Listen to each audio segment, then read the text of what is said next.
기도하겠습니다. 하나님, 이 시간 또 저희들을 이 귀중한 자리에 불러주셔서 감사합니다. 특별히 우리에게 하나님의 아들이신 예수님을 허락하여 주시고 예수님의 죽으심과 부활하심으로 구원을 주셔서 감사합니다. 이 시간이 구원으로 말미암아 또 받은 은혜들로 또 말씀을 읽고 깨닫기를 소망하오니 주님이 인도해 주시고 주관해 주옵소서. 예수님의 이름으로 기도드립니다. 아멘. 반갑습니다. 저는 박계원 선교사라고 하고요.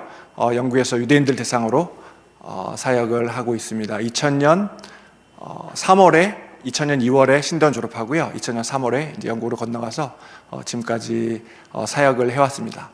오늘 저는 이 복음서는 예수님의 신성을 주장하는가 는 제목으로 부제를 제2성전시대 유대교와 예수님의 하나님 되심, 이 주제로 여러분들하고 은혜를 나누기를 소망합니다. 사실 저는 학자나 교수도 아니고요, 일개 선교사인데 저희가 화요일과 금요일 노방전도를 몇십 년 동안 해왔거든요. 저희 교회는 같은 장소 같은 시간에 40년 넘게 사역을 했고요. 저는 이제 중간에 들어간 셈이죠. 그래서 한 23년 정도 금요일은 저희 동네에 있는 특별히 이제 유대인들 대상으로 전도를 하고, 또 화요일은 이제 신흥 유대인 지역에 가서 전도를 하는데, 저희가 전도를 할 때 여러분들이 런던을 아시겠지만 런던은 인구의 약 절반 정도가 영국인이 아닌 외국에서 태어난 이방인들이거든요. 외국인들이죠. 그래서 한 곳에 약 1시간 정도 서 있으면 한 20-30개국 사람들을 한꺼번에 만날 수 있는 그런 정말 선교에 너무 좋은 그런 위치에 있는데, 제가 전도를 하면서 유대인들뿐만 아니라 이슬람도 그렇고 힌두교도들도 그렇고, 힌두교도들은 좀 틀리겠죠. 여호와의 증인, 몰몬교까지 해서 이분들이 늘 주장하는 것이 뭐냐면, 자기들이 같은 하나님, 우리가 섬기고 있는 여호와 하나님을 섬기고 있다라고 주장을 하더라고요. 그런데 이분들과 저희의 차이가 바로 예수님의 신성, 즉 예수님이 하나님 되심을 이분들이 이제 거부하는 것을 보면서 이 주제가 참 중요한 주제구나는 생각을 하게 됐습니다. 제가 또 나중에 읽게 됐지만 요한일서 2장을 읽어보시면 여기에는 말세가 되면 나타나게 될 징조가 하나가 있는데, 그것이 바로 예수님의 하나님 되심, 예수님의 하나님의 아들 되심을 부인하는 그러한 일들 것이다, 이렇게 나와 있습니다. 요한일서 2장 말씀은 또한 주장하시기를, 예수님의 아들 되심을 부인하는 사람들은 아버지 하나님도 없다, 즉 예수님을 성경 그대로 믿지 못하면 하나님을 섬기는 것이 아니다, 이렇게 이야기를 합니다. 그래서 이렇게 말세에 있게 될 예수님의 신성을 부인하는 이 일에 대해서 제가 관심을 가지면서 나름대로 이제 공부를 하게 되었고요. 특별히 제가 관심을 가졌던 이유는,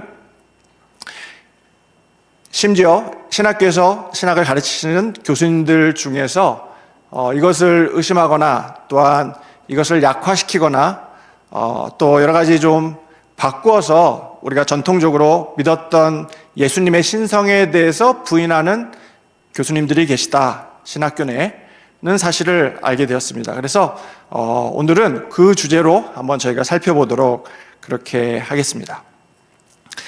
그래서 저는 이 제2성전시대 유대교가 예수님의 신성에 관한 주장에 어떻게 반응했는지 살펴본 후 특별히 사복음서를 바탕으로 메시아의 신성 개념을 검토하기를 소망합니다.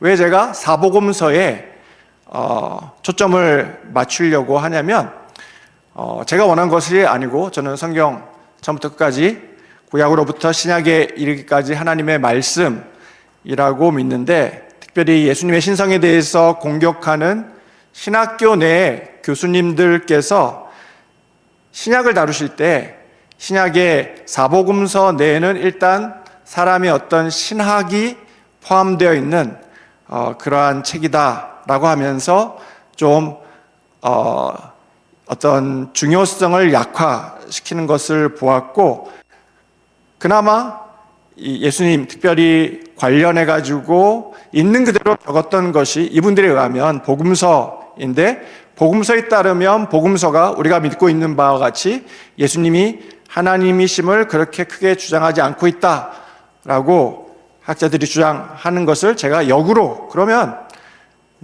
이분들 주장하는 대로 그대로 따라서 정말로 복음서가 예수님의 신성을 얘기하고 있지 않은가, 또는 약화시키고 있지 않은가를 한번 살펴보기를 소망합니다. 그래서 제 질문은 첫 번째로 제2성전시대 유대교가 예수님의 신상 주장에 어떻게 반응했는지, 두 번째로 신약성경의 복음서가 실제로 예수님의 신성을 주장하는지, 이 두 가지를 살펴보기를 원하고, 제가 특별히 이것과 관련해서 신학교 내 학자들을 네 사람을 중심으로 살펴보기를 원하는데, 첫 번째가 제임스 던, 더럼 유니버시티라고 영국에서 특별히 신약 관련해서 제일 좋은 대학이라고 생각을 하는, 거기에 교수님이신 제임스 던과 레리 허테이도, 이분은 최근에 돌아가셨죠. 에딘버러 유니버시티 마찬가지로 신약 교수님이시고요. 리차드 보컴이라고 세인트 앤드류스에서 가르치시다가 지금 학교를 바꾸셨고, 그리고 마지막으로 다니엘 보야린, 이분은 예수님을 믿는 분이 아니고 그냥 유대인 학자입니다. 그런데 여러 흥미로운 이야기들을 책에서 주장을 하셔서 이렇게 네 사람을 중심으로 여러분들하고 한번 설명을 해드리기를 소망합니다. 먼저 제가 용어를 한번 설명을 드리기를 원하는데, 우리가 제2성전 시대라고 할 때 이 제2성전 시대는 주전 515년 제2성전 건축부터 주 70년 로마에 의한 성전 파괴까지의 기간을 가르치고요. 또한 성경 간기, 그러니까 구약과 신약의 그 사이를 간기라고 부르는데요.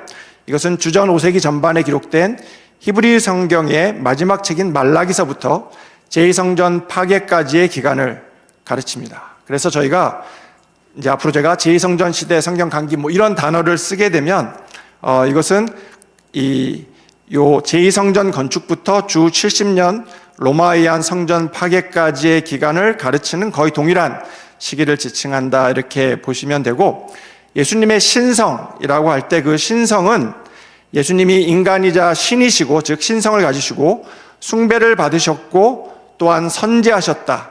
어제도 계시고 오늘도 계시고 앞으로 계실 분, 영원하실 분, 선지하셨다는 것이 바로 예수님의 신성을 의미한다, 이렇게 보시면 됩니다.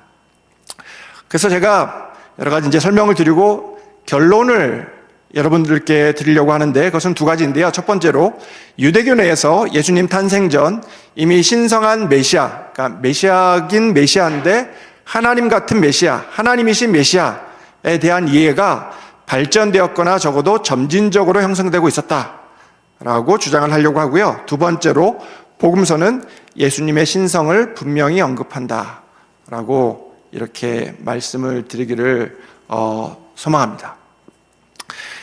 그래서 이 요한일서 2장 22절, 23절을 보시면 이렇게 이야기합니다. 거짓말하는 자가 누구뇨?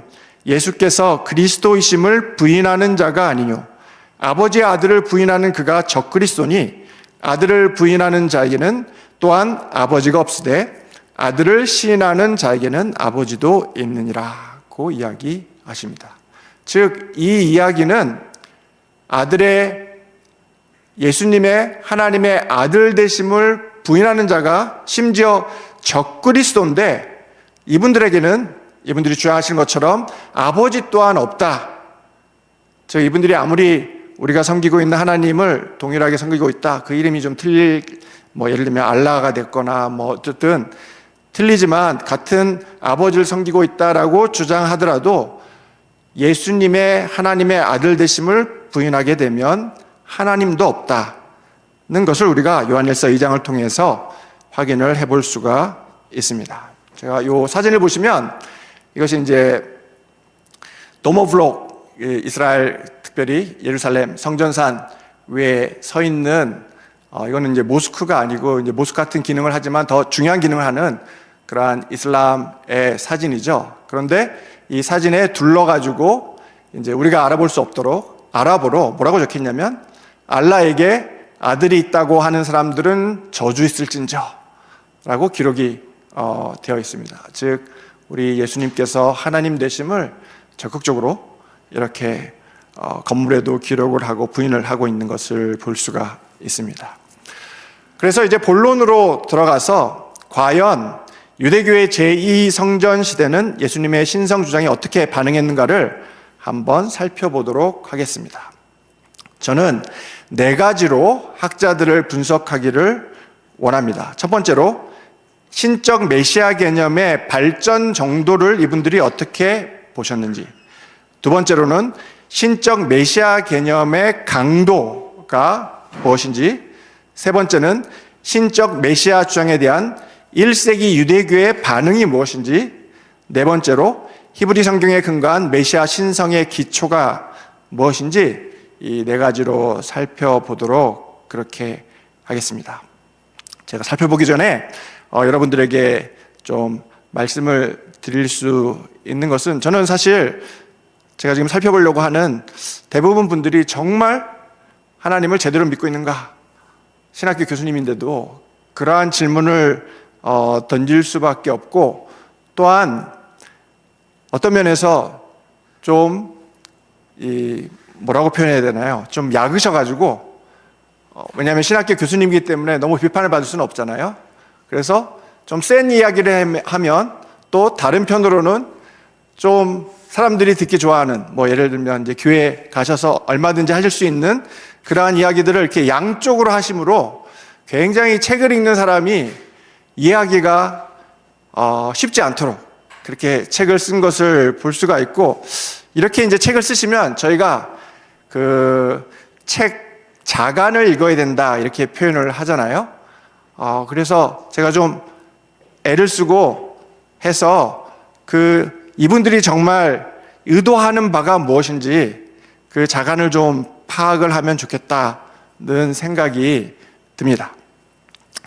그래서 먼저 신적 메시아 개념의 발전 정도, 특별히 이 제2성전 시대의 신적 메시아 개념의 발전 정도를 따라서 저는 이것이 아주 발전된 개념이다 로부터 이것이 전혀 발전되지 않았고 혁신적인 개념이다, 레리 허테도라는 교수님이 이렇게 주장을 하거든요. 혁신적이라는 것은 아예 없던 개념이 새로 생겼다는 거예요. 제2성전 시대 때. 이렇게 4가지로 나눠서 한번 살펴보도록 하겠습니다.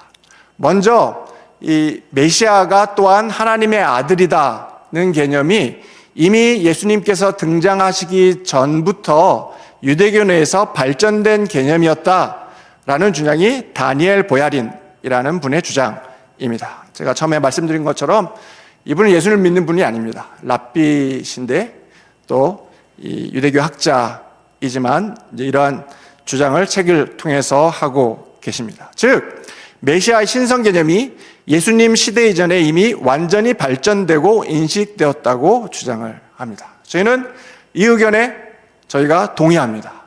그리고 이것이 또한 제가 나중에 2번째 강의 때 말씀을 드리겠지만 신약성경 특별히 복음서, 특별히 이분들이 물고 늘어지고 싶은 최초 복음서, 마태복음, 마가복음, 누가복음, 우리는 공간복음이라고 하잖아요. 공간복음조차 주장하는 바다라고 저는 주장을 합니다. 그래서 이 다니엘 보야린은 왜 예수님이 특별히 유대인들, 유대 학자들 가운데서 문제가 되었냐면 이 메시아가 신성하냐, 메시아가 하나님의 아들이냐가 아니었고 예수님께서 바로 그 신적 메시아였냐가 중요한 질문이었다고 합니다. 즉 유대인들은 메시아가 또한 하나님의 아들이라고 믿었는데 예수님은 그 메시아가 아니다라고 주장을 해서 예수님을 핍박했다라고 이분은 파악을 하고 있는 것입니다. 이분은 또한 주장하기를 기독교의 하나님 개념은 혁신적이지 않고 유대교의 가장 오래된 개념이었다라고 주장을 하고, 또는 복음서에 나타난 예수님의 신성이 유대 전통의 연속이자 발전이다라고 이야기를 하십니다. 이분은 심지어 고통받고 죽는 메시아 개념이 유대교의 낯선 것이 아니었고 삼위일체와 성육신 교리가 유대적 묵시 사상에 의해 뿌리 내렸다라고 이야기를 합니다. 제가 나중에 마태복음, 마가복음, 누가복음 또한 요한복음을 살펴볼 때 예수님을 불렀던, 예수님이 당신을 부르시거나 다른 사람들이 예수님을 불렀던 명칭을 조금 이제 좀 살펴보도록 그렇게 하려고 하는데, 이분은 즉 하나님의 아들이라는 명칭과 인자라는 명칭을 우리가 특별히 복음서에서 볼 수가 있잖아요. 저희가 가끔씩 오해하는데, 하나님의 아들은 신격을 이야기하고 인자라고 예수님께서 말씀하실 때는 이것은 이 예수님의 인격을 이야기한다, 이렇게 오해하는데, 사실 이 예수님의 이 인자라는 호칭조차도 예수님의 신성을 의미하는 것을 우리가 구약, 특별히 다니엘서를 살펴보면 알 수가 있습니다. 그런데 다니엘 보야리는 유대 신비주의 역사 속에 이 두 가지 명칭, 하나님의 아들 또한 사람의 아들 인자, 이 명칭 두 가지가 존재를 했는데, 그것이 예수님 가운데서 이렇게 통합이 되게 되었다라고 하면서 이러한 신성의 개념이 이미 발전된 개념이었다, 이렇게 주장합니다. 두 번째 저희가 둘러볼 학자는 제임스 던입니다. 더럼 유니버시티의 교수님이셨고 지금은 은퇴를 하셨는데, 사실 저는 이분의 책을 특별히 읽으면서 이분이 정말 거듭난 그리스도인이었는지 크게 의심을 했던 분 중에 하나인데, 놀랍게도 이분이 처음에는 이렇게 이야기를 합니다. 즉 신성한 메시아, 이 개념이 점진적인 개념, 즉 구약에서 발전해 왔으며 제2성전기 유대교가 이 발전 과정의 일부를 형성했다라고 주장을 합니다.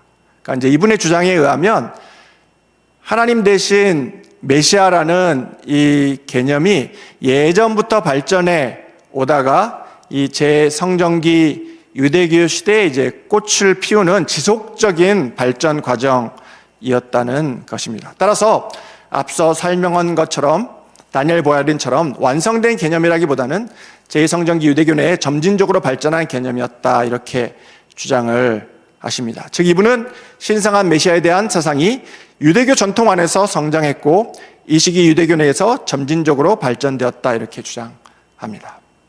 지금 제가 다루고 있는 학자들이, 저도 사실 이 논문을 쓰기 전에는 잘 모르고 있었는데 New Perspective on Paul, 즉 바울에 대한 세 관점이라는 학파에 속해 있는 분들입니다. 물론 뭐 이분들이 여러 가지 학문적으로 공헌도 하시고 특별히 신약 연구에 있어서 좀 센세이션을 일으키는 그런 역사를 가지고 있고, 영국에서 먼저 시작하고 그것이 이제 미국에 건너갔고요. 미국은 지금 거의 이제 좀 마무리되는 단계에 있는데 막 한국의 이 신학이 지금 쇠괴가 되고 있는데, 저는 이 신학을 좀 유심해서 볼 필요가 있고, 특별히 이 신학이 정말 말씀을 말씀 그대로 하나님의 말씀으로 믿고 있는가에 대해서는 큰 퀘스천 마크를 가지고 있습니다. 세 번째, 이 메시아의 이 하나님 대신 이 개념이 제2성전 시대 때 혁명적인 개념이었다라고 주장하는 두 분을 소개해드리기를 원합니다. 첫 번째는 마이클 쉬프만이라는 분이고, 두 번째는 리처드 보컴이라는 분입니다. 즉 이분들은 신성한 메시아의 개념이 예수님 이전에는 거의 존재하지 않았고 주로 서기 1세기부터 4세기 사이에 극적으로 발전했다, 이렇게 주장을 합니다.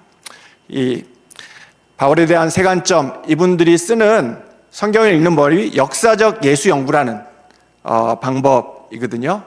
근데 저는 이 방법이 좀 부정적으로 얘기하면 고등비평하고 그렇게 틀리지 않지 않나 생각이 듭니다. 즉 말씀을 하나님의 말씀으로 전제하기보다 그냥 문서로 이렇게 간주하고 그냥 그 당시 있었던 문서로 간주하면서 과연 전통적인 기독교가 주장하는 어떤 신학과 또한 말씀이 실제로 이야기하는 것에 간격이 있는지 뭐 이런 것들을 이렇게 살피는 것들인데, 굉장히 어떤 우리가 정말 말씀으로 말미암아 또한 몇천 년을 걸쳐서 우리의 믿음의 선진들이 말씀을 보고 말씀을 그대로 믿고 또 그것으로 말미암아 했던 신학에 크게 도전하는 그러한 학파가 아닌가 싶습니다.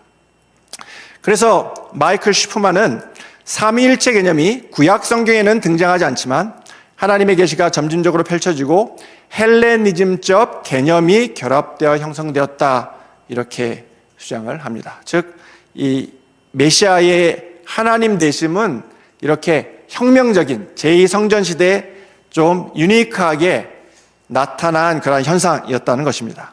리차드 보컴은 이야기하기를 1세기 기독교인들이 예수님을 하나님의 정체성에 포함시킴으로써 완전한 신성을 지닌 그리스도론을 발전시켰고, 이 신적 메시아의 개념이 유대 사상에서 급진적이고 전례 없는 것이었다 라고까지 주장을 합니다.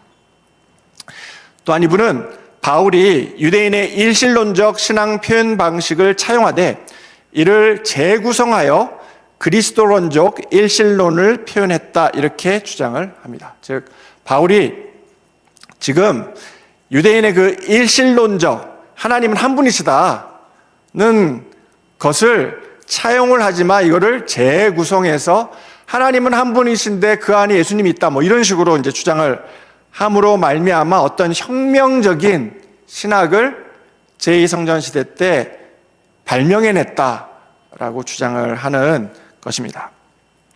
그래서 보컴은 1세기 기독교인들이 예수님께서 하나님이라고 주장한 방식이 예측 가능했던 방식이 아니라 이 관점에서 이제야 드러나는 방식이었다, 이렇게 믿습니다.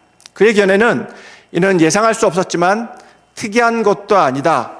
제가 처음에 말씀드린 것처럼 이분들이 참 헷갈리게 계속 얘기해요.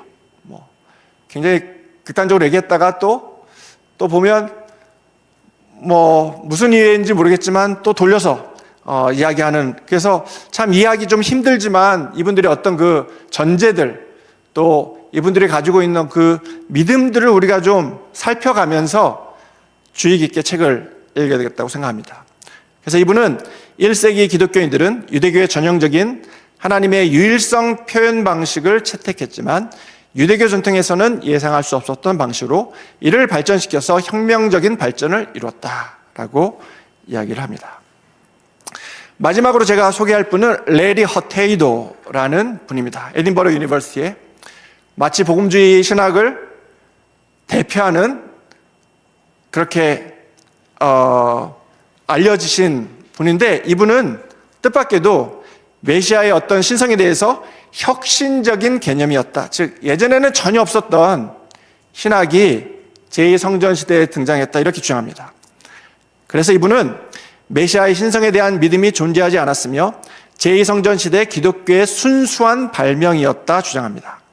예수님을 향한 숭배가 유대교에서 허용되는 상당히 관대한 종교적 범위를 초과하는 것으로 간주되었다고 이분은 믿고요.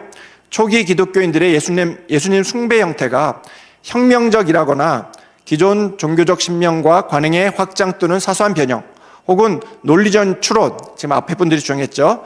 결과라고 보는 시프만이나 보컴의 견해와도 차별되게 이분은 초기 기독교인들이 성경 전통의 유일신께서 예수님을 그렇게 숭배받기를 원하셔서 없던 것을 만들어냈다고 주장을 하는 것입니다.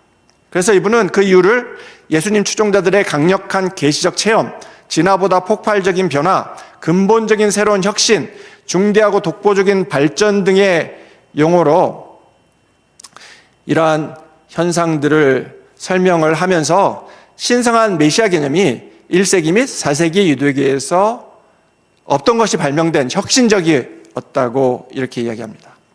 여기에 속해 있는 다른 분은 빌헬름 부세라는 분인데, 이분은 더 엉뚱한 얘기를 합니다. 심지어 예수님을 향한 숭배가 이교적 관습의 수용에 영향을 받을 수 있다라고 주장하면서 1세기 유대교와 기독교 사이에 아무런 연관성이 없었고 예수님의 신성이 신성한 메시아라는 개념은 이교 종교에서 차용되었을 수 있다, 이렇게 주장을 합니다. 이분 주장에 의하면 예수님께서 하나님이시라는 것이 예전 구약으로부터 줄기차게 주장되고 또한 예언된 것이 아니고 갑자기 제2성전 시대 때 심지어 이교적 관습을 따와서 차용한 개념이다라고 주장을 하고 있는 것입니다. 두 번째 우리가 봐야 될 각도는 신적 메시아 개념의 강도와 관련한 관점입니다. 여기는 이제 두 가지로 나눌 수 있는데, 첫 번째는 이 신적 메시아라는 개념이 주로 제2성전 시대에 발전했다고 주장하시는 두 분이 있고, 또 부분적으로 발전했다고 주장하시는 두 분이 있습니다. 제가 또한 경고를 드리기는, 이분들이 앞에서 했던 주장과는 또 전혀 반대로 이 부분에 와서는 또 다른 극단적인 그런 주장을 이렇게 하고 있는 것을 보면서, 이것은 제 개인적인 의견이지만 참 비겁하다 그런 생각이 들 정도로 참 정말 이렇게 책을 쓰시는 것을 볼 수가 있습니다. 어쨌든 이 주요 발전론을 주장하신 분은 제임스 던과 다니엘 보야린입니다. 근데 우리가 조금 전 이렇게 설명을 드린 것처럼, 제임스 던은 신적 메시아 개념이 발전적이었다고 주장을 했고, 다니엘 보야린은 진보적이었다라고 주장을 했는데, 또한 이 부분에 있어서는 이 신적 메시아 개념이 주요 발전, 그러니까 이 성전 시대에 주로 발전했다, 이렇게 주장을 하면서 좀 상반된 주장을 하는 것을 볼 수가 있습니다. 제임스 던은 이 상반되는 주장을 어떻게 본인 스스로 해결하고 있냐면, 이제 성경과는 전혀 관계없고 이제 자기 책에서 이제 이거를 해결해야 되잖아요. 뭐라고 얘기하냐면, 즉 요한복음을 기록한 사도 요한이 1세기 유대교의 사소한 요소를 채택해서 신적 메시아 개념을 발전시켰다, 이렇게 주장을 합니다. 제임스 던이 신적 메시아 개념이 어떤 진보적으로 이루어졌는데, 주요 발전은 요 제2성전 기간에 이루어졌는데 그 책임을 요한에게 묻고 있는 것입니다. 즉 마태, 마가, 누가는 있는 그대로 썼는데, 요한은 특별히 그 세대 유대교의 사소한 요소를 채택해서 예수님을 하나님으로 만들어버렸다라고 하면서, 제임스 던의 책을 읽어보면 요한복음을 굉장히 공격하고 약화시키는, 어떤 역사적인 사료로서 약화시키는 것을 볼 수가 있습니다. 즉 제임스 던은 예수님을 숭배하는 행위가 요한복음이 기록된 이후에야 시작되었다라고 주장을 합니다. 그래서 이분은 1세기 이전 유대교에도 신성한 메시아에 대한 개념이 존재했지만 중요하지 않았으며, 요한이 사소한 요소를 주요 구성 요소로 발전시켰다라고 이야기를 합니다. 이분은 또한 예수님의 선제적 메시아 개념이 1세기 이후 기독교인들이 그리스도의 신성한 아들됨을 받아들인 이후에야 발전했다, 이렇게 주장합니다. 저는 이것도 너무 흥미로웠습니다. 즉 메시아가 하나님이라는 것을 두 가지로 나누는 것입니다. 제임스 던은 첫 번째로 정말 하나님 되신 신성을 가지신 분, 그런데 이 1세기 이전에는 예수님, 이 메시아로서 선제하심, 예전도 계시고 지금도 계시고 후에도 계실 하나님 같은 선제하심은 이 요한복음 이후에야 이제 주장이 됐다, 이렇게 이분이 이야기를 하시는 것입니다. 즉 예수님께서 하나님이신 것은 맞는데, 예수님의 선제하심, 하나님의 다른 성격이신 예수님의 선제하심은 그 전에는 주장이 되지 않다가 요한이 요한복음을 통해서 기독교 소개했다라고 주장을 하고 있는 것입니다. 즉 예수님은 성령을 받음으로써 신적 승인을 통해 하나님의 아들이 되셨으며, 하지만 마가복음은 예수님의 선제를 주장하는 해석을 배제했다라고 이야기를 하고요. 마태복음에는 선제 개념이 존재하지 않으며, 누가복음에서 나았다, 즉 하나님의 아들로서 나았다는 표현은 되다, 그러니까 예수님께서 어떤 인간적인 존재여다가 하나님의 아들이 되었다라고 의미한다, 이렇게 주장을 합니다. 그래서 그는 인간 아기로 태어날 선제 존재가 아닌 하나님의 아들이라 불릴 존재의 출현을 언급하면서 이는 요한복음 이후에 알려지게 되었다라고 주장을 합니다. 그는 선제 개념과 메시아의 신성 사상이 서로 다른 발전 과정으로 이해되어야 하며, 이 두 그리스도인이 결합된 것은 2세기에 이르러서다라고 이야기를 합니다. 여러분들이 이렇게 많이 보시지 않았지만 좀 복잡하고 또 어려운 내용을 보시면서 이분들이 특별히 신약성경을 난도질하는 것을 전혀 개의치 않는 것을 볼 수가 있습니다. 그런데 문제는 이제 이분들이 특별히 영국에서 복음주의 신학을 대표하는 학자들로서 그러한 신학교에 자리를 잡고 지금까지 오랫동안 소위 신학생들을 가르쳤다는 것입니다. 또 한 분은 다니엘 보야린입니다. 이분도 이제 주요 발전 관점을 고수하는데 제가 말씀드린 것처럼 이분은 기독교인이 아니고 이제 랍비고 유대교 학자인데 이분은 복음서에서 예수님은 원래 인자로 여겨졌으며 이 인자는 지상의 이스라엘 왕으로 간주된 하나님의 아들과 대비되는 천상의 존재로 언급되었다라고 이야기합니다. 그러니까 이분은 이제 예수님의 어떤 신성을 이야기하실 때 다니엘서에 나와 있는 그 인자로 불리지만 구름을 타시고 하나님처럼 그렇게 이제 활동하시는 그 인자가 전통적인 유대교의 예수님의 신성 개념이었는데 복음서에 들어와서 이 인자의 개념과 더불어 또한 예수님의 다른 명칭인 하나님의 아들이 종합되면서 이 예수님의 신성 개념이 특별히 제2성전 시대에 적극적으로 발전되었다라고 주장을 하고 있는 것입니다. 여기에 이제 반하는 분들이 바로 부분 발전론을 주장하는 레리 허테이도하고 리처드 보컴입니다. 제가 처음에 말씀드린 것처럼 앞부분에서는 이분들이 여기와 좀 다른 이야기를 하다가 또한 이 발전론에 와서는 부분 발전론을 이야기를 합니다. 처음에 봤듯이 이 보컴은 신성한 메시아 개념이 혁명적이라고 주장하는데 여기서는 또한 지속적으로 부분적으로 발전했다라고 주장하고요. 허테이도는 혁신적, 그러니까 있지도 않은 이 예수님의 신성 개념이 제2성전 시기에 이렇게 개발되었다라고 주장하는데 여기 와서는 부분 발전론을 이야기를 합니다. 이것을 또한 자기들의 그 문제를 어떻게 해결하냐면 허테이도는 제2성전기 유대교 내 상당한 다양성이 존재했다라고 이야기를 하면서 이 시기 유대교는 로고스나 지혜 같은 다른 개념들의 신적 속성을 부여하면서도 일신교적 신앙을 유지했는데 신적 메시아 개념은 비록 혁신적이긴 해도 이러한 어떤 하나님의 아들, 인자라기보다 로고스 지혜 이러한 개념들 때문에 유대 전통 속에서 발견될 수 있다라고 얼버무립니다. 나중에 제가 마태복음, 마가복음, 누가복음, 요한복음을 살펴보면서 여러분들에게 또한 설명을 드리기를 원하는데 마태복음을 비롯한 이 사복음서는 이 모든 것을 다, 즉 예수님의 로고스 되심, 예수님의 지혜 되심, 하나님의 아들 되심, 인자 되심을 다 가지고 예수님의 신성을 주장을 합니다.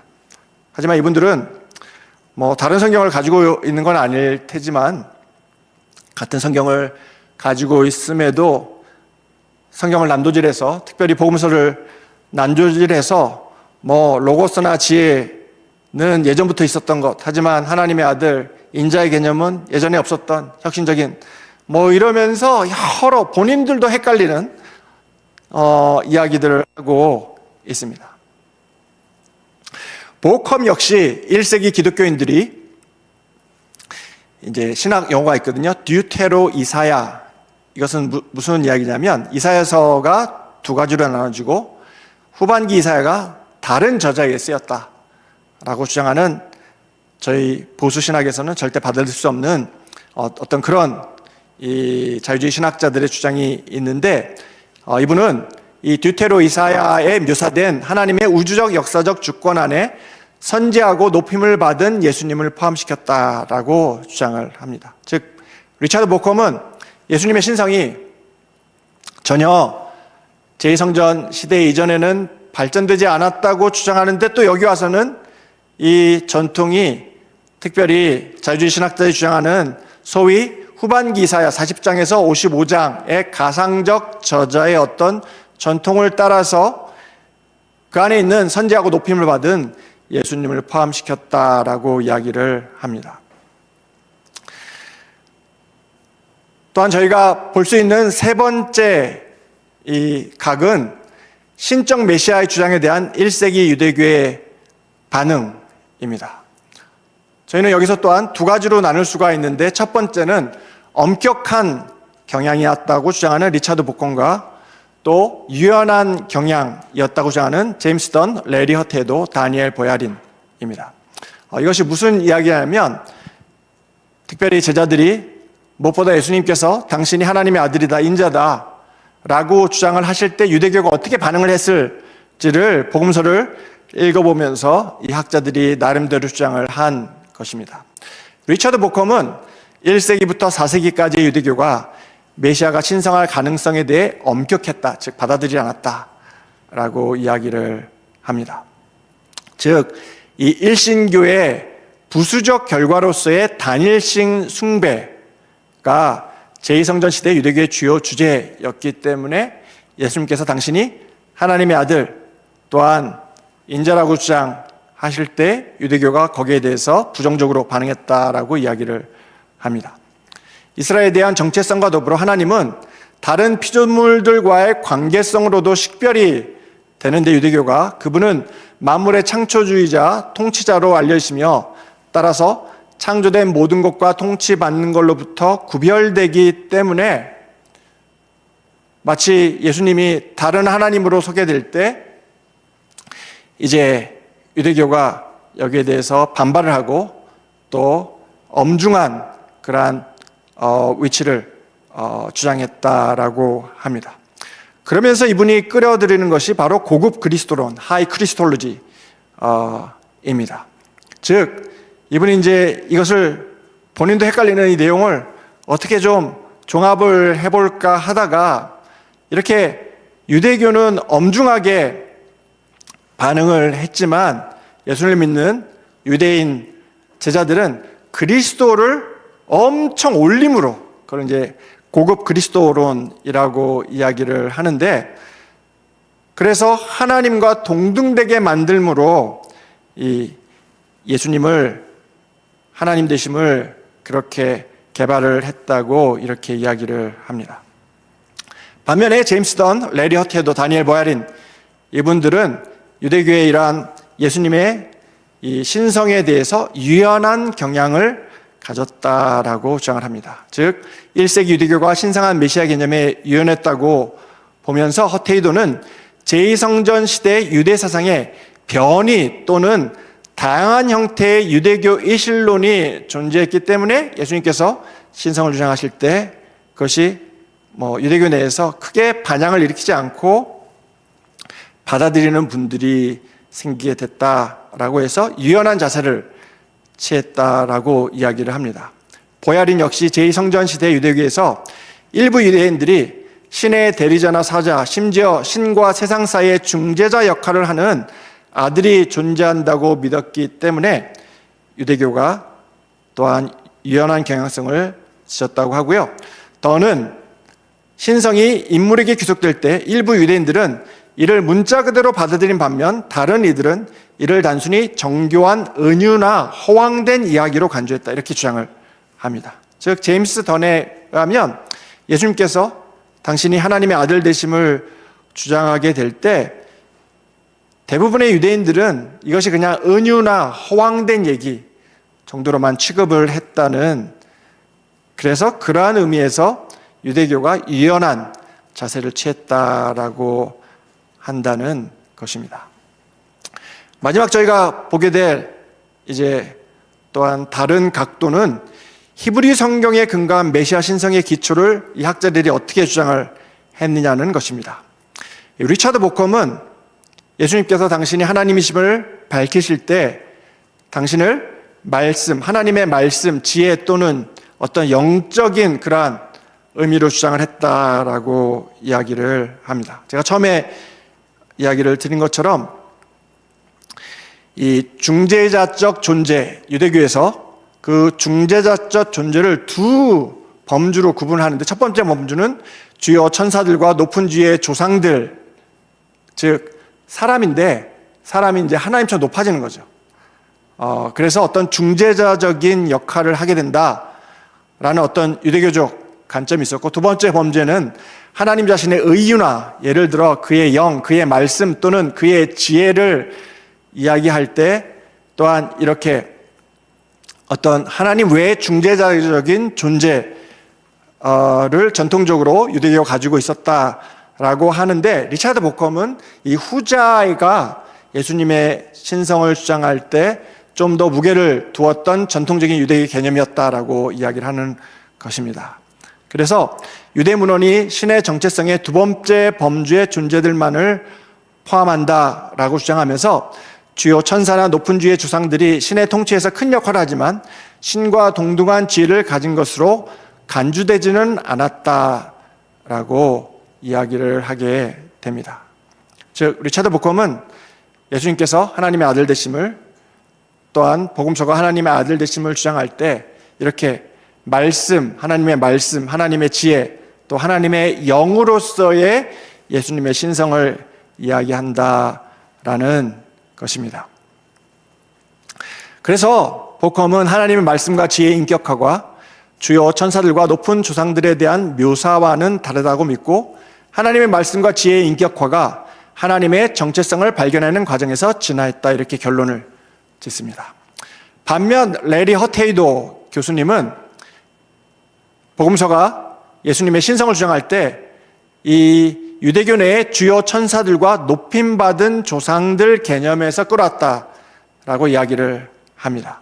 즉, 예수님에 대한 숭배가 고대 유대 전통에서 왕적 메시아적 인물과 순교자에 대한 숭배의 변형으로 이해될 수 있다, 이렇게 믿으면서 신성한 메시아 전통의 발전이 유대교의 신적 행위 전통에 의해서 촉진되었다라고 이야기를 합니다. 그런데 덧붙이기를, 그러나 그는 그들이 단순히 유대교의 신적 대리자 전통을 차용한 것이 아니라 새로운 종교적 체험을 바탕으로 새로운 종교적 원리를 창안했다. 그러니까 이 차용을 더 넘어서 또한 본인들이 예수 그리스도 안에서 가졌던 어떤 종교적인 체험을 바탕으로 좀 더 발전시키고, 어떻게 보면 좀 혁신적으로 발전시켜서 새로운 종교적 원리, 즉 예수님, 메시아 되신 예수님이 또한 하나님이다 라는 것을 주장하기 시작했다는 것입니다. 마지막으로 다니엘 보아리는 이 두 가지를 다 합칩니다. 그래서 이 하나님의 아들과 인자라는 용어에 대한 전통적인 이해가 유대인들로 하여금 어떤 신인 메시아를 기대하게 했다라고 보면서 하나님의 아들 개념이 지상의 왕으로서 말세에 하나님이 보내실 약속된 구원자, 새로운 다윗왕을 의미하도록 발전했고, 또한 이 하나님의 아들은 이스라엘의 왕으로 여겨진 반면 인자는 천상의 존재로 간주되어 두 존재로 나타나는데, 이 개념이 결합되므로 이제 복음서에서 예수님이 하나님 되시였다고 주장을 하게 되었다라고 이분이 정리를 이렇게 하게 됩니다. 제가 복잡하게 말씀드린 말씀을 이제 잠깐 정리를 하고 또 나름대로 평가를 해보도록 그렇게 하겠습니다. 이 유대 전통은 신의 지혜, 말씀 또는 영 개념 속에 이 어떤 신의 다원성 사상을 지니고 있었다라고 주장을 합니다. 사실 우리가 예수님의 하나님 되심, 하나님의 삼위일체를 살펴볼 때 이것은 이성으로 이해할 수 없는 하나님의 신비에 속한, 또한 우리에게 믿음을 요구하는 그러한 부분인 것을 우리가 알 수가 있습니다. 한 분이신데 세 사람인 것이 바로 우리 삼위를 가지신, 하지만 한 분이신 하나님이라는 삼위일체 개념인 것입니다.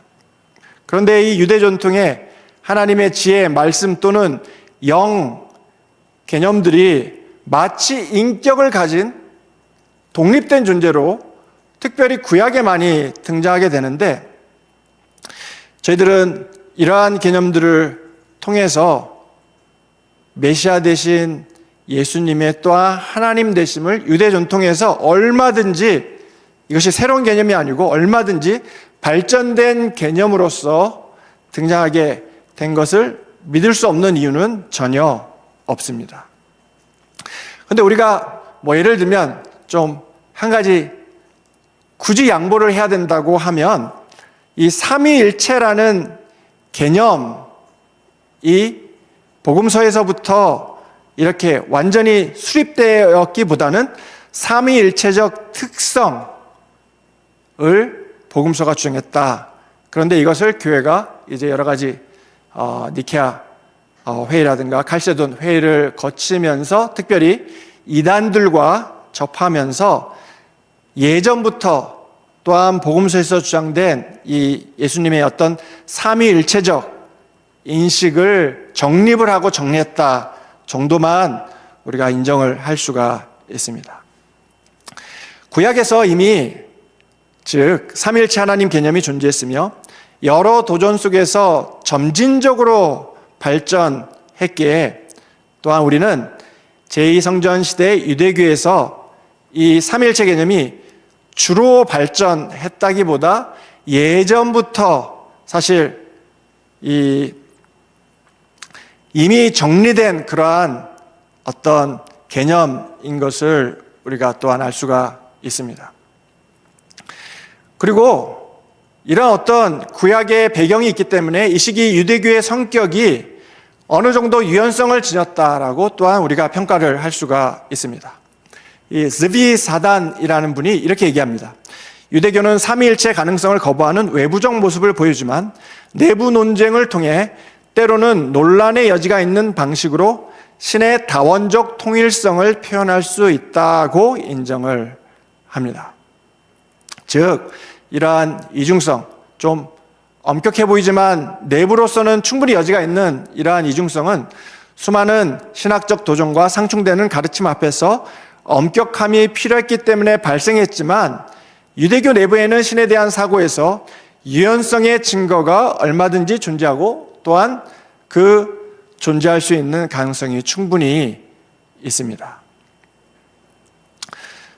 또 한 가지 저희가 이야기할 수 있는 것은, 어떤 예수님의 신성을 구약에서 우리가 찾을 때 하나님의 말씀, 지혜, 이러한 부분들도 우리가 이야기할 수 있고, 또한 이분들이 굳이 나눠가지고 한쪽 편만 드는데 그렇게 할 필요 없이 우리는 하나님의 아들, 즉 높임을 받는 존재로서 하나님의 아들, 또한 인류의 구원자로서 인자라는 개념을 예수님 자신이 사용하시고 제자들도 사용하셨기 때문에 이것 또한 예수님의 신성을 보여주는 그 부분으로 우리가 충분히 주장을 할 수가 있습니다.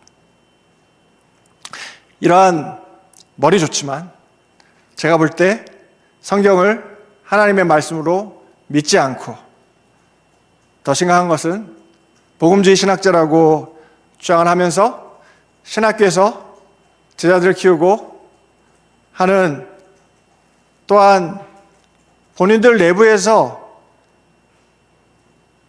앞뒤가 틀린 이야기들을 주장하는 이분들의 글들을 읽으면서 어떤 분들은 왜 우리가 이런 이야기를 들어야 되는가? 왜 우리가 지금 시간이 많지도 않은데 이런 것들을 알아야 되는가? 그렇게 질문을 던지실 수도 있으실 것입니다. 근데 저는 우리의 복음이 변증적이어야 된다라고 주장을 합니다. 우리가 우리의 믿음 바를 분명히 하는 것이 1차적인 목적이지만, 또한 더 나아가서 이 복음을 객관적으로 다른 분들에게 잘 설명하는 것이 또한 우리의 다른 사명이다라고 생각을 합니다.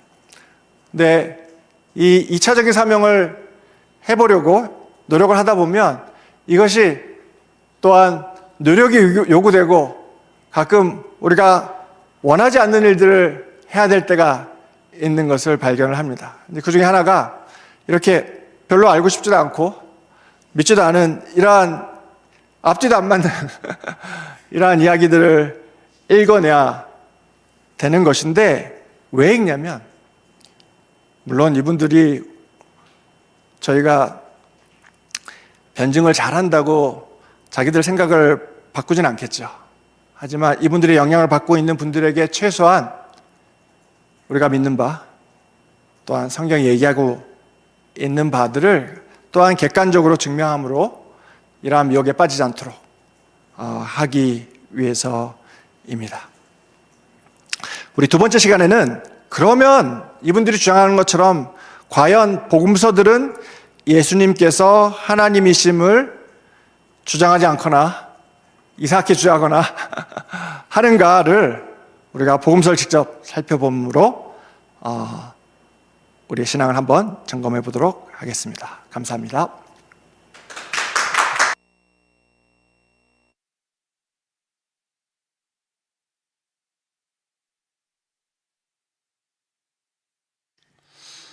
네. 네, 우리 박계원 선교사님의 그 강의를 지금 잘 들었습니다. 여러분, 이제 지금 저도 신학교를 이제 졸업을 한 지 뭐 3주 됐는데요. 지금 신학교에서 이제 지금 얘기한 여기서 소개하는 이 학자들 있지 않습니까?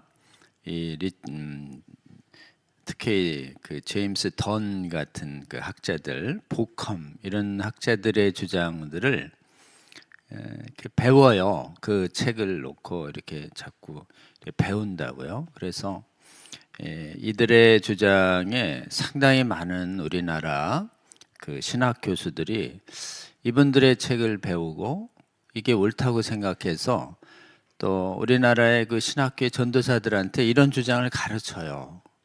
그렇기 때문에 지금 얘기한 것처럼 이 주장이 굉장히 그 진리를 약화시키거나 부정하면서 또 영향력은 갖고 퍼져가고 있기 때문에 우리가 이 주장이 얼마나 우리가 받을 만한 건 무엇이고 받지 못할 건 무엇인지 정확하게 배워가지고 이거를 정확하게 가르쳐줘야 우리 전도사님들이나 신학생들이 미혹이 안 되고, 이거 배운 다음에 성도님들한테도 어떤 분은 또 그대로 가르쳐요, 이런 거를. 그러니 교회에서 왜 저 보컴 주장과 던스 주장 같은 이런 것이 나오는 것이지 이런 거를 어떻게 받아야 하지? 라고 할 때 여러분 좀 깨어난 분들이 좀 잘 배워서 이렇게 성경의 주장과 또 신약 성경의 그 핵심 주장과 권위를 흐리거나 훼손시키는 이런 사람들로부터 막아야 된다는 거죠. 그래서 오늘 이 강의의 말미에 우리 박기현 선교사님이 왜 이런 거를 우리가 배워야 하는가, 우리가 이거 배운다고 그 수십 년간 그 지금 유수한 뭐 아주 정평 있는 신학교에서 막 하고 또 실력 있다고 지금 미국의 유수한 신학교에 가서 수많은 비싼 돈 내고 시간 낸 젊은 이 목회자들한테 이거 다 가르치는 그 사람들의 주장을 우리가 잘한다고 해서 그 사람들이 생각이 바뀌지 않을 것이다. 그러나 영향받는 사람들은 악영향을 못 받게는 만들어야 되는 거 아니냐. 굉장히 사실은 귀한 주장을 하신 것입니다. 그래서 그 활동이 뭐예요? 변증이라는 거죠. 변증이라는 게 뭐냐면은 지킨다 이런 뜻입니다. 성경의 신적 권위 수호, 이게 사실은 변증적 활동이다라고 할 수 있어요. 이 활동을 해야 미혹받지 않는다라는 것이 이제 우리가 이 주장을 배워야 하는 이유고, 지금 얘기하는 이제 여기 주장 중에 원래 다니엘 보야린이라는 사람은 랍비 주장이라 이제 우리 쪽에까지는 잘 소개 안 됐지만 그래도 이 주장을 하는 신학계에는 상당히 알려져 있는 주장인가 봐요. 그래서 보야린이라는 사람과 그 다음에 제임스 던, 보컴 이런 사람들은 결론적으로 위험한 사람들이다라고 하는 것이에요. 그리고 이제 그 메시아 개념이 하나님의 아들로서 신적인 메시아, 하나님으로서의 그리스도라고 하는 개념이 구약에 없다가 새로 확 생긴 거냐, 아니면 구약에 계속 이어오다가 예수님이 더 명확하게 해주신 거냐, 이런 거에 있어서 오던 개념인데 명확하다, 이건 발전이라는 것이고, 전혀 없었는데 예수님과 제자들이 새로 확 만들어낸 것이다, 이게 혁명과 혁신 개념이라는 것인데, 여러분, 우리는 못 받는 개념이 뭐예요? 혁명과 혁신 개념은 못 받는다는 것이에요. 원래 있다가 명확해진 건 있지만 원래 전혀 없는데 갑자기 기독교의 예수님과 사도들과 제자들이 만들어냈다, 이렇게 하는 거는 그거는 절대 받을 수 없는 개념인데, 그 혁신이라는 개념을 누가 주장한다고요? 보컴이요. 또 누가요? 뭐 이제 여러 사람이 이제 혁명적이다, 뭐 이런 사람들이 있다는 거잖아요. 없던 게 만들어졌다, 이건 도저히 못 받는다. 근데 있던 걸 명확히 했다, 이거는 성경적일 수 있다, 발전이라는 거. 근데 앞에서 왜 혁신과 혁명 얘기해 놓고 뒤에 와서 왜 갑자기 발전을 앞뒤로 말하느냐, 이 자체가 말이 되지 않는 이런 전후 모순 주장을 경계해라, 이런 취지죠. 그런 다음에 이제 지금 또 하나는 오히려 사실은 있던 걸 발전하는 개념으로는 유대교의 그 보야린이라는 사람이 훨씬 성경적이다는 거예요. 복음주의자인 크리스찬이라고 자처하는 사람보다 유대교로 자처하는 사람이 훨씬 더 구약에 있던 개념이다 라는 거를 객관적으로 논증하고 있다는 거예요. 다만 보야린은 그 그리스도가 예수냐 하는 점에 대해서는 동의하지 않는다는 것이에요. 그 그리스도, 신성이, 인자도 신성이고 하나님의 아들도 신성인데 신적 메시아의 개념은 원래 구약에 있었는데 그 그리스도가 바로 예수냐 하는 점에 대해서는 우리 유대교는 동의하지 않는다는 것인데, 그거를 핵심 개념으로 하는 복음주의자들 자체가 어떻게 유대교인조차도 인정하고 있는 원래 구약에 있었던 신성 메시아 개념을 혁신이니 혁명이니 하면서 없다고 그렇게 주장하냐, 그 자체가 잘못됐다, 이런 주장에서 이제 보야리는 주장을 좀 갖춰오고 있는 것 같아요. 그러나 여러분, 여기 리처드 보컴, 레리 허테도, 그 다음에 뭐 여기 지금 보야린 말이죠, 이런 사람들 신학교가 다 어마어마합니다. 유명한 신학교예요. 최고의 신학교. 뭐 스코틀랜드 에딘버러 신학교라잖아요. 또 여기 레리 허테도는. 근데 뭐예요? 전부 공통점이 있습니다. 신약 성경이 영감성을 부정하는 것이에요. 신약 성경이 하나님 말씀이라고 인정 안 하는 거예요. 구약만 그래도 신성이 있다, 이렇게 인정하고 신약의 복음서들과 사도서들은 완전히 인간의 책으로 보고 그 잘못 알고 있다든지 만들어냈다든지 틀렸다든지, 이렇게. 이 사람들의 사고 속엔 뭐가 없어요? 복음주의자임에도 불구하고 신약 성경이 하나님의 말씀이다라고 하는 그 인식 자체가 존재하지 않는다는 거예요. 그러니까 신약 성경의 권위를 난도질하는, 다 네 명 다 공통점이에요. 공통점. 이런 거죠. 참으로. 그러니까 여러분, 그 우리가 성경의 권위를 주장할 때 예수님과 사도들은요, 구약의 신성은 곳곳에 주장해냈는데 진짜 주장은 복음서와 사도들의 서신과 이 지금 계시록이란 이 신약 성경이 동일한 신적 권위를 갖는다는 것을 어떻게 입증할 거냐에 대해서 오히려 기독교인들 스스로가 신약 성경의 신성 자체를, 영감성을 하나님의 말씀이라고 보지 않는 거예요. 인간의 책으로 보는 거예요. 이런 거는 인간의 책으로 보고 이 사람이 잘못됐네, 사도가 좀, 그러니까 이런 사고를 갖고 있으니까 사도 바울이 잘못 알았다 이게요. 사도 바울의 관점이 잘못됐다, 유대교를 오해했다, 이런 게 NPP라고 하는 게 사도 바울이 틀렸다는 주장이거든요. 천국과 지옥을 뭐 영적 체험으로 세게 해가지고 그냥 눈만 감으면 천사가 데려와가지고 나를 천국과 지옥으로 그냥 계속 돌아다녀 내가 견딜 수가 없어가지고 책을 썼다는 스웨덴보르그라는 사람이 있어요. 스웨덴보르그, 입신의 대가라고 자처하는 사람. 그 사람이 주장하는 게 뭔지 아세요? 사도 바울이 틀렸다예요. 그 사람도. 그러니까 영적 체험을 하는 사람들을 보세요. 강력한 신비 체험과 스웨덴 모르고도 유대교가 틀렸다. 강력하게 구약 성경을 열심히 공부해서 학위를 얻은 제임스 던이나 이런 사람들도 사도 바울이 틀렸다. 어때요? 마귀의 공통 목표를 알겠죠? 한편으로는 신비주의를 공격하고 한편으로는 자유주의를 공격해버리는. 사도 바울이 왜 들려요? 사도 바울이 지금 성령에 감동된.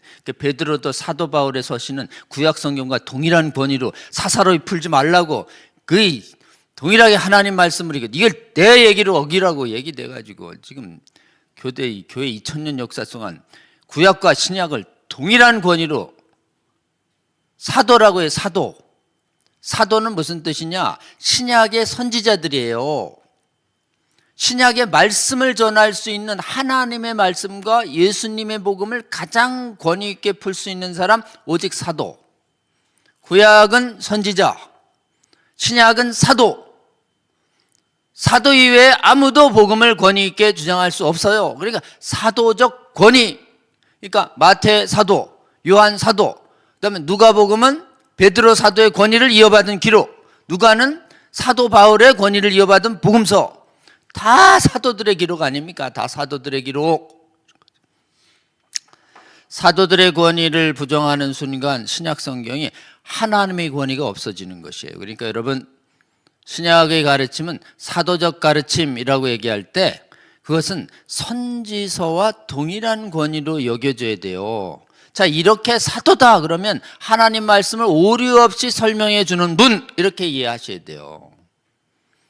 다시요. 사도 이러면 하나님 말씀을 오류 없이 설명해 주시는 하나님의 말씀, 이렇게 이해해야 된다고요. 그런데 나도 사도야 이러면요, 그 아웃이에요. 그게 신사도예요. 사도는 성경을 쓸 수 있다는 측면에서 사도예요. 지금 성경에 없는 거 가감하지 마라 그래서 오직 사도만이 성경을 쓸 수 있었고 신약 성경을 쓸 수 있었고 성경을 저작할 수 있었어요. 자, 성경의 문 닫고 마지막 사도가 돌아가십니다. 사도 요한이. 가감하지 마. 그다음부터 아무도 성경을 가감하지 못합니다. 초대교부들의 수많은 서신이 있어도 사도 서신이 아니에요. 그거는 성경에 못 들어와요. 이그나티우스 서신이든 이레니우스 서신이든 다 거기는 영감된 게 아니에요. 오직 영감된 거는 여기 신약 성경 27권이에요. 그리고 27권 안에 들어오지 않은 사도 바울의 서신 영감된 게 아니에요. 혹시라도 발견된다면 그냥 신약 성경에 들어온 것만 영감된 거예요. 그렇게 굳게 믿으시기 바랍니다. 여기에 있는 것이 뭐 발견될 리도 없고 발견됐다고 얘기한다고 해도 뭐 도마복음이다 이래가지고 사도가 아니잖아요. 27권 딱 사도 요한의 계시록으로 딱 닫혀졌는데 내가 지금 직통으로 말씀하시고 나한테 말씀 전하라고 얘기하고 성경 뒤가 이렇게 된다고 전하라고 했기 때문에 나는 전합니다. 아무리 본인이 주장해야 이단이에요. 여러분, 하나님은 그렇게 하시는 분이 아니에요.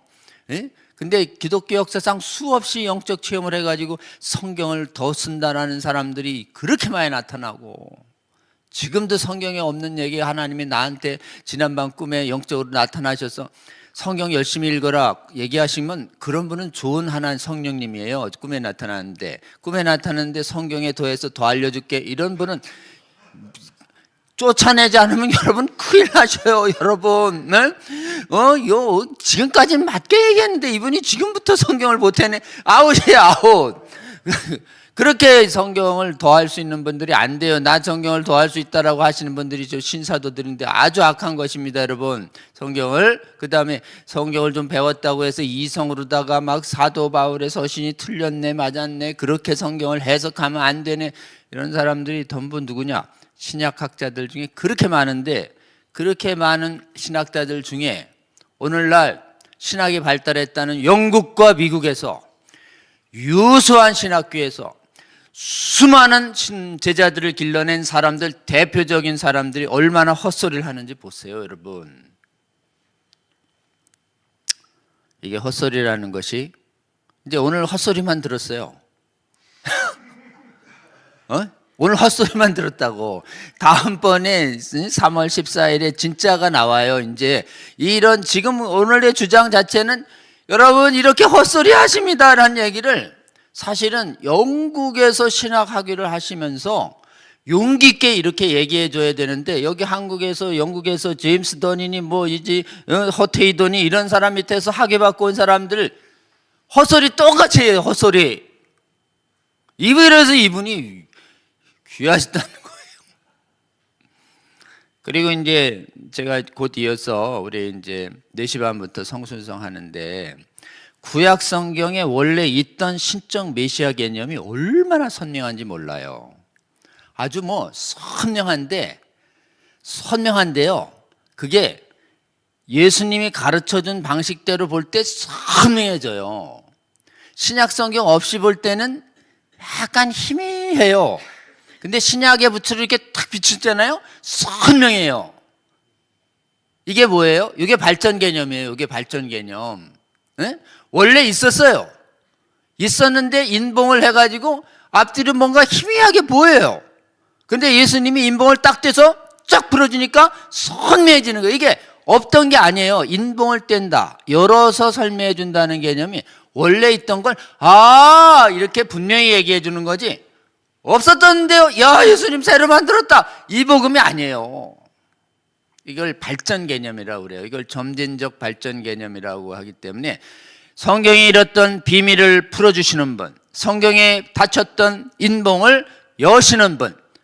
그렇기 때문에 신약은 빛으로 구약을 보면 선명해지는 면이 있는데, 이것은 혁명이 아니에요. 혁신이 아닙니다. 혁명과 혁신이라는 말은 없던 게 있었냐? 아니다예요. 있던 게 명확해진 것이에요. 아멘입니까? 있던 게 명확해졌다. 이 개념은 어때요? 오늘 이기현 선교사님도 우리가 받을 만하다. 발전된 개념이라는 것은 이런 것이고요. 실제로 이제 여러분, 이 사람들이 신적 메시아가 워낙 희미하지만 있단 말이에요. 있으니까 유대교에서도 어때요? 하나님과 기름 부은 자, 보좌에 앉으신 아들, 이런 개념이 구약에 몇 면이 있습니다. 여러분 다시요.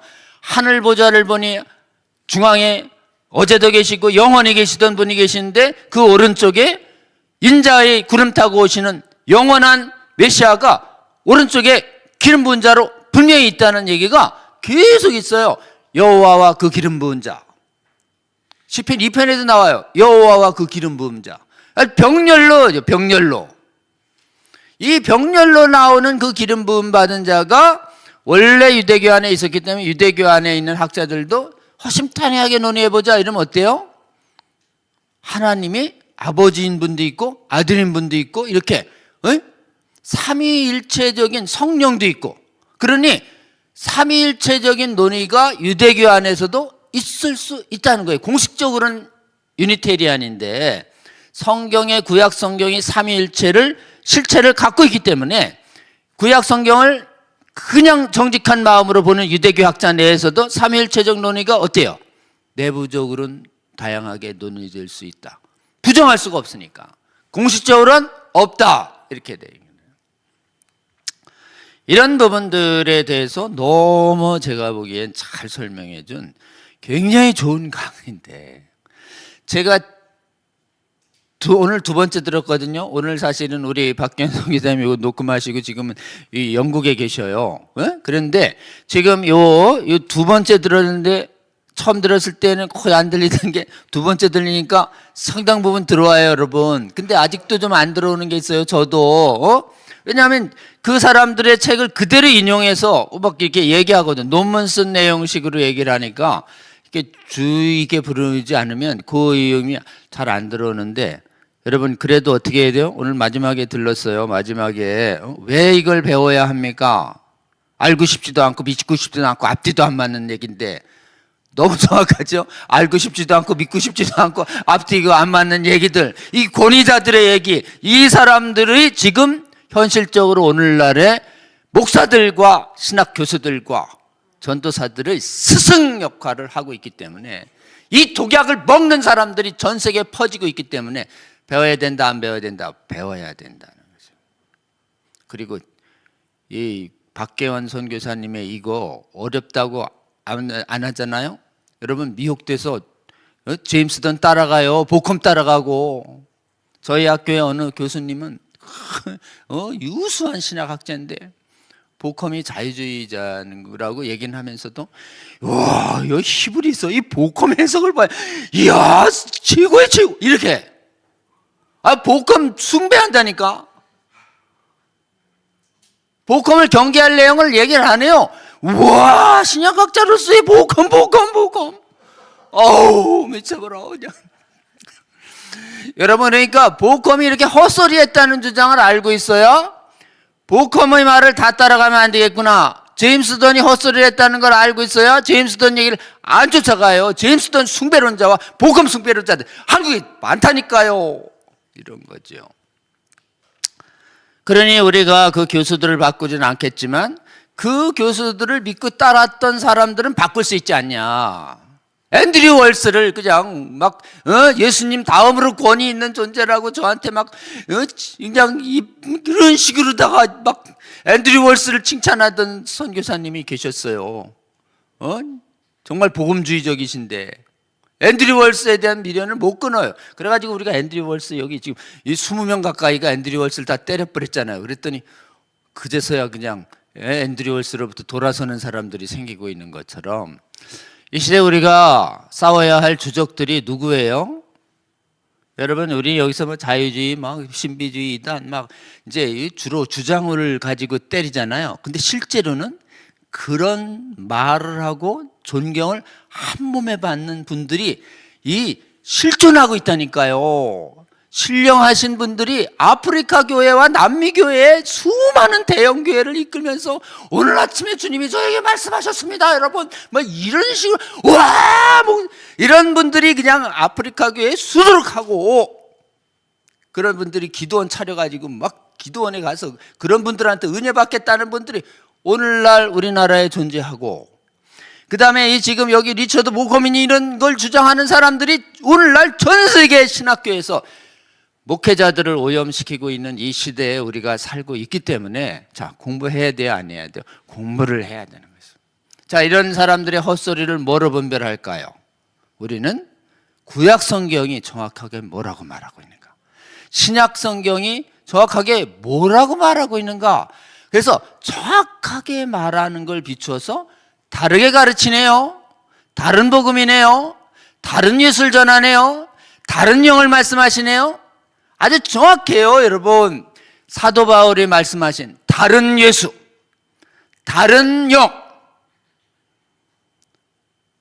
그냥 잘도 받아들이는구나 너희들 이렇게 얘기하는 정도로 고린도 교회에 자기가 목회했던 곳에서 조금 지나고 나니까 다른 복음, 다른 영을 그냥 2, 3년도 안 돼서 뽀삭 무너진 고린도 교회에 있는 사람들에게 그러지 말라고 얘기하는 거예요. 고린도 후서가.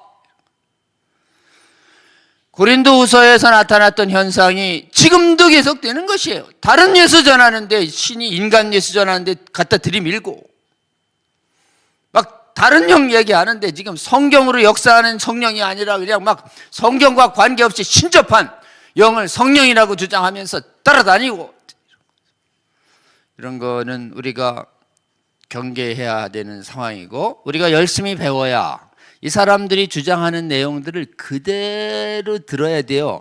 그대로 들어서 이야, 저 굉장히 교활하게 미혹시키는구나. 그래야 성경으로 잘 분별해서 우리가 그 미혹을 막아낼 수 있고요. 자, 막는 길은 뭐예요? 예수님의 방법대로, 하나님의 방법대로 신구약을 정확하게 바르게 읽어내고 바르게 배워서 바르게 가르치는 것입니다. 바르게 알아서 바르게 전한다. 바르게 배워서 바르게 가르친다. 바르게 전담받아서 바르게 전한다. 핵심이 성경대로예요. 성경에 있는 것들. 그래서 이제 그러면 우리 박계원 선교사님은 이 유수한 세계의 권위 있는 이 신학자들을 상대로 뭘 가지고 저분들의 권위 주장을 헛된 거를 차겠대요. 얘기했잖아요. 이제부터는 헛소리 들으셨죠? 이제부터는 다음 시간에 복음서 그대로 복음서가 정확하게 예수님의 신성을 얼마나 증언하는지 복음서로 증거할게요 이렇게 얘기하잖아요. 아주 쉬워요. 우리가 무슨 뭐 그분들과 박사를 많이 하겠어요? 공부를 더 많이 해서 그 사람들의 권위를 깨겠습니까? 우리는 성경을 정확하게 바르게 있는 그대로 정확하게 예수님이 가르쳐 주신 대로 성경 배우면 그 칼로 그대로 휘두르면 이런 뭐 영적인 체험이 뭐 목사님 영적 체험 없지? 그렇게 예언도만 하고 귀신도 못 쫓고 치료도 없는 그런 분을 왜 믿어라고 얘기하는 그 영능자들, 교수님 뭐 목사님이 어떻게 지금 뭐 학위 있어요? THM 있어요? 지금 이 양반은 대단하신 학위예요 라고 떠드는 사람들, 이런 사람들 전부 뭐로 다 차버릴 수 있어요? 신구약의 말씀을 정확하게 잡은, 학위 하나 없고 영적 능력 없어도 신구약의 말씀을 정확하게 배우고 말하는 분들이 다 물리칠 수 있다고 우리는 굳게 믿는 것입니다. 우리 박계현 선교사님 정말 귀하신 분이에요. 제가 다시 들어보니까 너무 귀하신 말씀입니다. 그리고 진짜 이 시대에 굉장히 고난도, 아주 그 지금 그 고난도 마귀의 종들이 있어요. 고품격 마귀의 종들.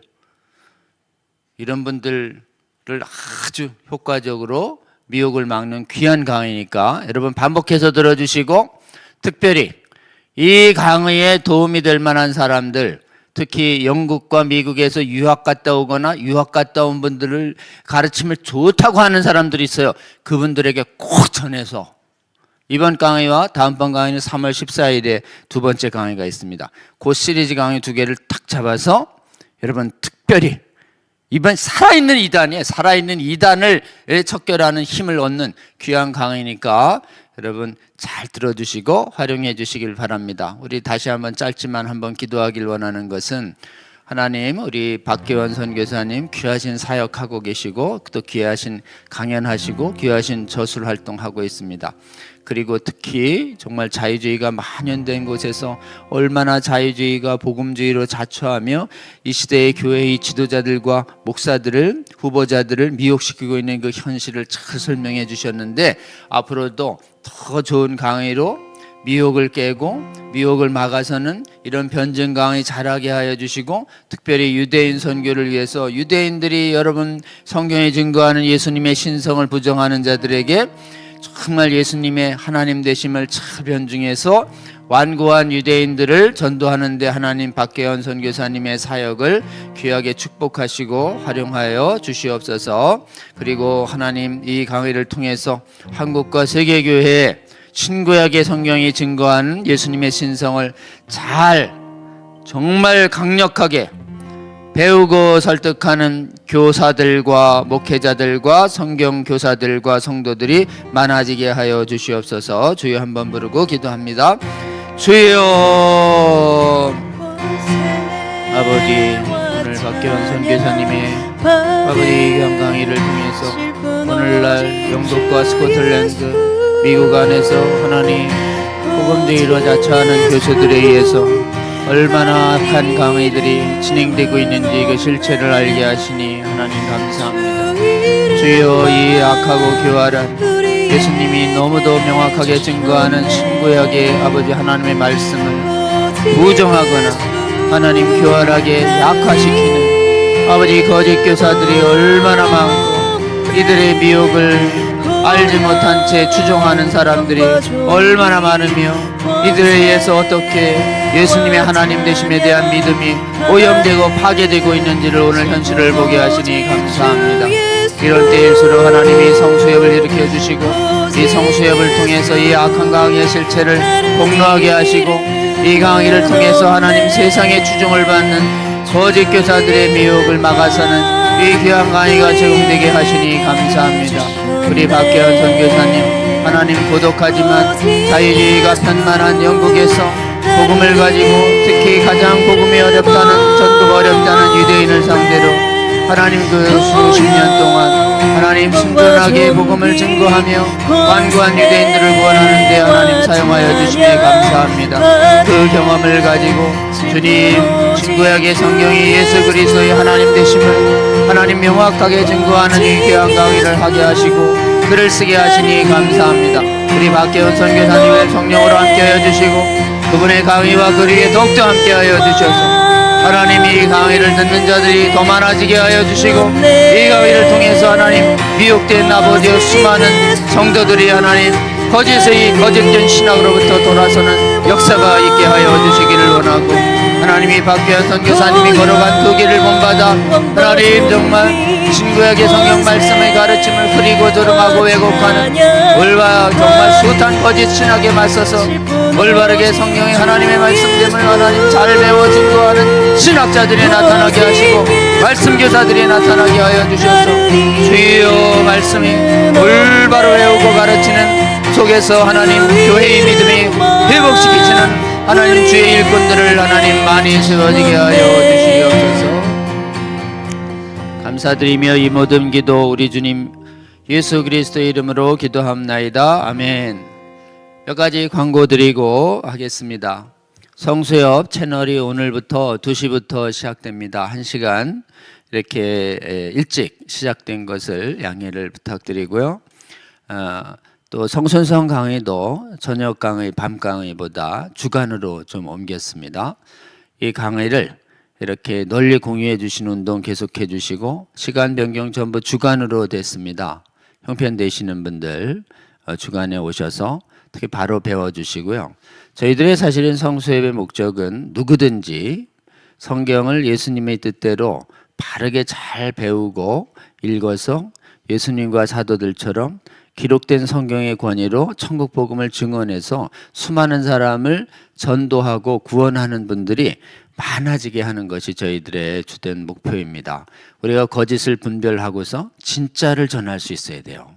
진짜를 잘 전하는 것이 우리의 궁극 목표다. 그래서 여러분 성선성 강의도 계속 애청해 주시고 성선성적 강의를 잘 배워서 여러분들 이렇게 전도하는 데 잘 활용해 주시기를 부탁을 드립니다. 오늘은 그리스도를 가리키는 모든 성경이 이루어지는 것에 대해서 예수님이 부활하신 후에 가르쳐 주신 성경의 주제예요. 오늘 특히 그리스도에 대해서 기록된 다윗 후손 언약 성취를 가르쳐라 두 번째 시리즈인데요. 오늘은 다윗이 메시아 예언이 한 4군데 정도, 5군데 정도 있습니다. 사무엘 하도 있지만 시편 2편도 있고요. 시편 110편이 있고요. 시편 16편이 있고요. 시편 또 90몇 편이 있어요. 그래서 사실은 이게 전부 다 다윗이 선지자로서 본 예수 그리스도에 대해서 묘사하고 있는 건데 대단히 놀랐습니다.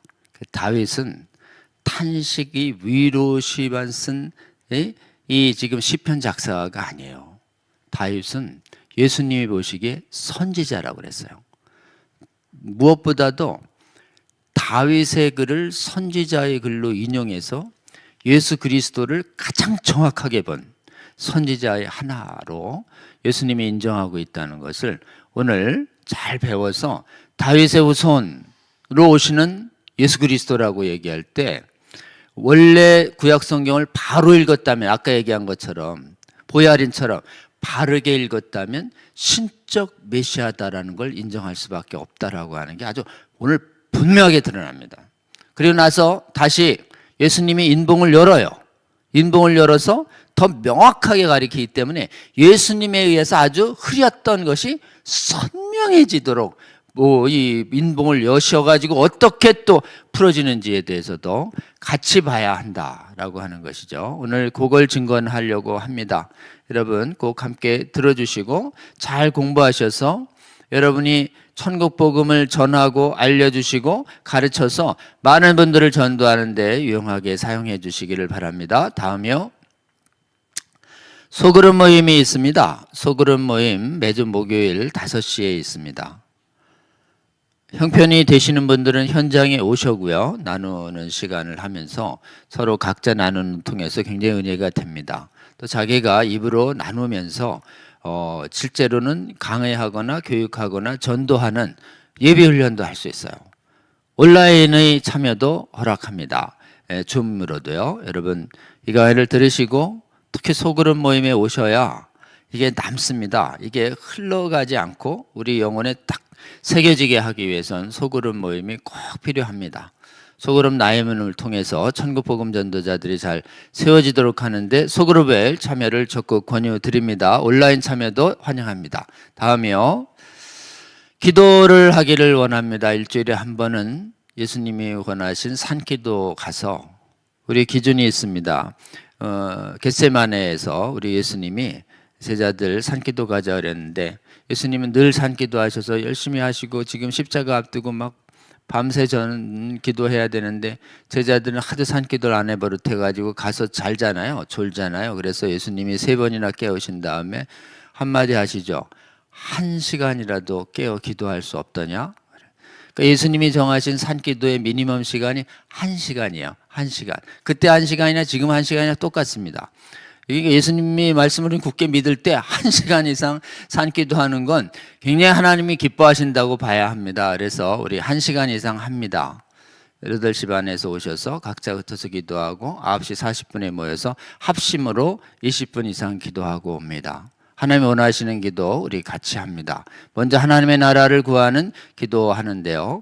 우리 지금 성경의 신적 권위 수호 운동이 전 세계 교회를 회복시키도록 하기 위한 기도 제목을 계속 우리 카톡방에 나누고 공유하고 있는데요. 형편이 되시는 분들은 청계산의 산에 오시고 그 다음에 형편이 되지 않으시는 분들은 각처에서 동일한 제목으로 꼭 기도해 주시기를 부탁을 드립니다. 다음이요.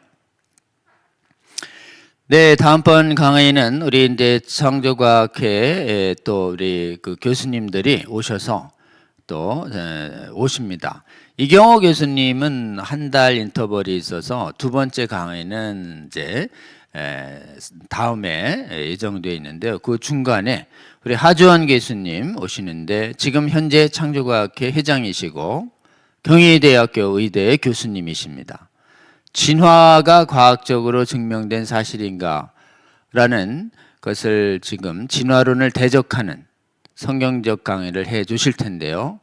진화론과 과학적 주장에 대한 이 온갖 오늘날에 미혹되는 그 주장들을 이렇게 창조과학에 계신 분들이 성경의 진리를 어떻게 쳐서 깨뜨리는지 여러분 이번 기회에 또 창조과학회 회장님의 귀한 강의도 잘 들어주시기 바랍니다. 우리만 바로 하는 게 아니에요. 계속 얘기하지만 우리가 싸우려면 우리의 적들의 주장을 알고 깨야 됩니다. 우리 예수님도 사두개인과 바리새인들의 헛소리를 듣고 일일이 다 깼어요. 네? 사도 바울도 복음만 가리킨 게 아니에요. 할례파의 이단들과 에피큐로스 학파와 지금 스토아 학파들의 헛된 철학 주장들을 다 듣고 다 깼어요. 이레니우스도 이단 주장들을 다 듣고 깼다고요. 아타나시우스도 아리우스 주장을 듣기 싫은 걸 다 듣고서 깬다 하니까요. 그러니까 우리가 이 시대에 유물론과 이 시대의 유물진화론은 그 스토아 학파들과 에피큐로스 학파들과 같은 이 시대의 유물론자들이 이 세상을 지배하고 있는 거짓 사상이에요. 이걸 알고 복음으로 깨야 됩니다. 이걸 꼭 배워야 이거에 미혹된 영혼을 구할 수 있어요, 여러분. 여러분 우리 것만 알고 난 건 안 하던 큰일 날 소리예요. 누가 그렇게 가르쳐요, 성경에. 거짓된 걸 힘있게 이 시대에 영혼을 노략질하는 거짓을 힘써 배우고요. 그 거짓에 미혹된 사람들을 성경을 가지고 깨는 거를 배워서 그래서 구해내야지. 거짓된 거 안 배워가지고는 거짓된 미혹한 사람들 한 사람도 구원 못합니다. 그러니까 여러분 우리가 진화론의 반성경성도 시간을 내서 꼭 배워야 합니다.